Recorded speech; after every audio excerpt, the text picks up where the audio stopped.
Good day, everyone. Learn how to delete search history of YouTube on PC.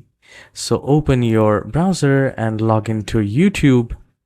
And here, once you're logged in, you will find the profile icon at the top right corner, and the left hand side extreme top, you will find three lines, three parallel lines.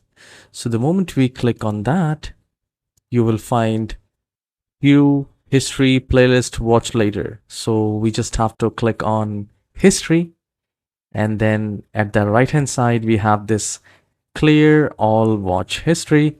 I'll click on that, and this will select clear watch history, and in this manner we have successfully cleaned the history of YouTube search. So you can also try that. Do let me know in the comment section whether this tutorial is helpful or not. If yes, please hit the like and subscribe. I'll see you in the next tutorial. Have a wonderful day.